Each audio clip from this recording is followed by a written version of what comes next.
With the launch of the second generation NX for 2022, Lexus has introduced 4 new powertrains for this all-new version. Included in that are 2 electrified versions. There is a traditional hybrid, and for the first time ever with a Lexus nameplate, a plug-in hybrid. Now, if you're looking to make a choice of plug-in hybrid or hybrid, which would you go for? Well, on this video, I'm going to take a look at both and give you the pros and cons of each.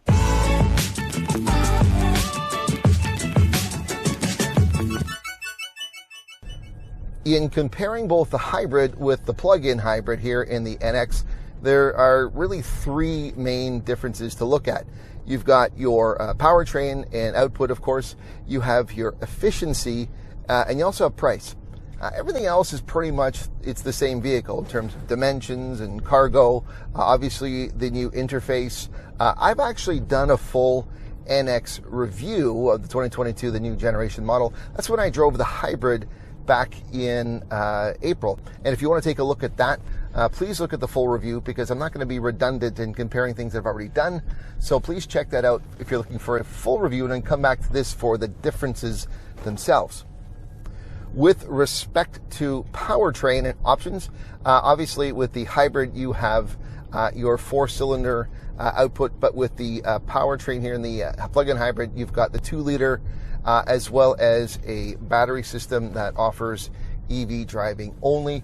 This plug-in hybrid, the 450, it's rated, according to Lexus, at having up to, they say, 61 kilometers of EV only range, or 36 miles. I've actually been doing better than that. That's a good number to begin with, but I've been doing better than that. I've pretty much been closer to 68, 69 kilometers every day when I've left the driveway in the morning after filling up or charging up to full. And with the air conditioning off, I've actually gotten higher, more like 71 kilometers. So, that's a doable figure. Again, it's a good number to begin with, but it's higher.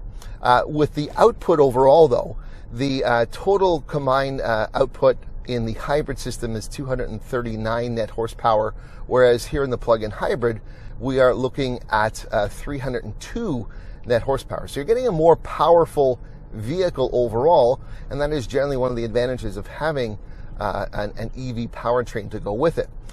It's also kind of quick, this 450. They say you've got a 0 to 60 time of 6 seconds, 0 to 100 kilometers an hour, which is a little bit more, 6.2. And it's responsive. I mean, it's not a sports car, but it's pretty quick off the line. Obviously, one of the advantages of having the PHEV is to drive EV only, and if it's, while it is a good, EV only range, to replenish is an important number as well. And there's a pretty fast onboard charging system in this 450h. So you're looking at basically about 2.5 hours if using a level 2 charger. I believe it's about 5 or 6 hours on a 110 trickle charge. I've forgotten the number, but I can certainly add it in editing.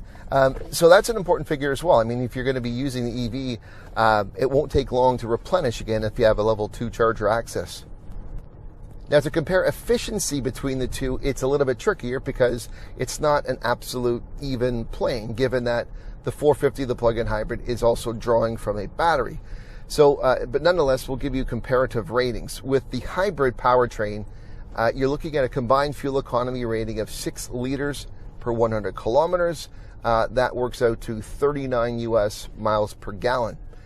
Now, with the 450, again, you have to sort of look at energy equivalency from both the energy stored in the battery as well as the energy converted through the internal combustion process in gasoline. And therefore, you have to take a different metric or different reading all over, but I'll post it anyway here. So the combined fuel or energy efficiency rating for this 450h is 2.8 liters E per 100 kilometers, or 84 mpge. And again, what they have to do is they have to assume the amount of energy that comes from the burning of a gallon or a liter of gasoline and throw it as an electrical equivalent. Bottom line is, if you did it overall, and if you, when you run out of battery, you do convert on your displays with this 450e to the same sort of readings you would. And I've been seeing myself at around, under 3 liters per 100 kilometers, but that depends on how much driving you're doing. Once you get into driving it as just a hybrid, if you consistently complete depleting the EV only range, then you're going to get a higher combined fuel economy overall. So it's a little bit hard to compare, but there is an advantage if you are someone who doesn't do a lot of driving on a daily basis with this 450h. So now we have to look at price, and there is indeed a significant price difference between the hybrid and the PHEV. And it depends upon, obviously, trim levels and packaging, but essentially we're talking about a $10,000 difference here in Canada.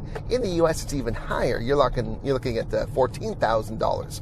Now, that difference can be offset with the 450 because there are rebates and credits available. In Canada, this 450h does qualify for the federal government's IZEV rebate, so you can get up to $5,000 in an immediate rebate. There are also provincial rebates where applicable that you can piggyback on top of. So if you're in British Columbia or Quebec or in Newfoundland, New Brunswick, and Prince Edward Island, you can also add to that depending upon the amounts available in each province. In the United States, this 450h does qualify for the federal tax credit of $7,500, but it's limited because Toyota has basically exhausted its tax credit ability. So that $7,500 is only available until the end of September of this year. After that, as per the formula, the tax credit drops in half to $3,750, and that will be from October 1st to March 31st, 2023. And at that point, it drops in half one more time to $1,875, and that will then be from April 1st until September 30th, 2023, and then that's it. They will lose the tax credit on this 450, as well as on all Toyota Lexus vehicles because of the amount they've already used to this point. So now we've looked at the hybrid and the plug-in hybrid. The obvious question is, well, which to choose? You have more power and greater efficiency with the plug-in hybrid, but at a higher price tag.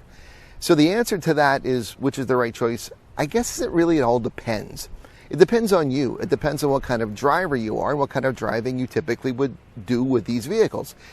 If you are someone who commutes to work and your commute is within the statistical sort of variance that says most North Americans who drive to work do so in a distance combined that is within the EV range of this vehicle, and if your additional driving is really not that significant, occasional trips or longer trips, well, then you're probably going to see benefit from this 450. With the price of gas being what it is, here in Ontario, where I do my reviews, the difference right now between gas and the ability to charge up overnight in the driveway, which I have here, is about 95% savings. So that kind of accumulated savings is going to add up over time. So in that respect, if you can drive within mostly EV only range, well, you're definitely going to consider, I would think you should consider the 450 and just see the buyback and the value coming as you just continue to save with every kilometer or mile you drive. If it were my decision to make, I would go for this 450h. I like the added power. I like the added benefits of greater efficiency. And there's additional benefits as well. Some jurisdictions, if you have the ability to have a green plate, this one doesn't, but it could. And some states and provinces have green plating. You even have greater access to things like high occupancy vehicle lanes on highways. So there's a lot of benefits to be had by jumping into a vehicle like this. But of course, I mean, if you're more in a rural setting, if you have other options, if you still just can't trust yourself with the EV type of thing, then you may want to consider the hybrid as well. Neither is a bad choice, but to my mind, go for it. Go for the 450. Go for the plug-in hybrid. I'd even say go for the electric, but Lexus still doesn't have one yet, despite its coming. But that's my opinions, and that's what I think is the overall comparison between the new NX Hybrid and plug-in hybrid. If you're not subscribed to my channel, please consider doing so. And if you are subscribed, don't forget to ring the bell so that you're notified every time I upload something new. That's it for now. I'm Novak.